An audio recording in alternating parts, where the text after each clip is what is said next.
ये 2017 से chronic depression का एक पेशेंट है जिसे उसके पेरेंट्स मेरे पास ट्रीटमेंट के लिए लेके आए थे last month out of state से। कंसेंट फॉर्म पे साइन लेने के बाद में उसके पेरेंट्स को किसी कारणवश जाना पड़ा और नेक्स्ट डे ही पेशेंट ने भागने की कोशिश की और वो मुझे कुछ इस हाल में मिला।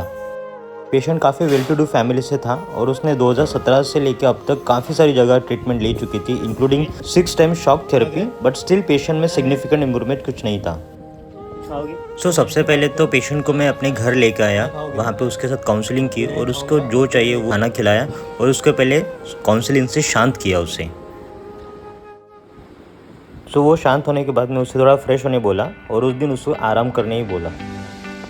पेशेंट थोड़ा फूडी था, नेक्स्ट डे उसे उसका फेवरेट ब्रेकफास्ट करा के उसे मैं क्लिनिक लेके गया और उसकी ट्रीटमेंट चालू की। सबसे पहले तो उसका ट्रीटमेंट हमने शिरोधारा से चालू किया क्योंकि उसका मेंटल हेल्थ एंड उसकी स्लीप काफ़ी ज़्यादा डिस्टर्ब थी। फिर उसके बाद में उसके कोलन को डिटॉक्स किया विद द हेल्प ऑफ विरेचन, बिकॉज वो एक क्रोनिक एडिक्टिव पेशेंट था for the smoking and other substances. और उसकी कुछ पुरानी एंटीसाइकोटिक मेडिसिन के साथ में मैंने हमारी आयुर्वेदिक मेडिसिन भी उसको चालू की।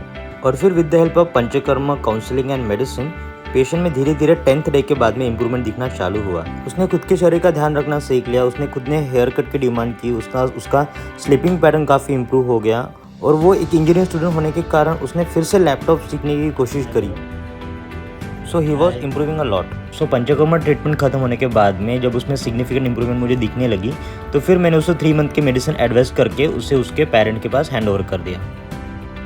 7 साल पुराना इतना chronic patient 10 days of panchakarma से ठीक होना कम्प्लीटली थोड़ा डिफिकल्ट तो है ही, लेकिन अगर आगे की 3 महीने की मेडिसिन अगर उसके पेरेंट रिस्पॉन्सिबिलिटी लेके अगर अच्छे से देते हैं तो उसे डेफिनेटली उसमें काफ़ी हद तक सिग्निफिकेंट इंप्रूवमेंट हमें दिख सकती है और एक नॉर्मल इंसान बन सकता है। Follow green leaf Ayurveda for such amazing cases and patients.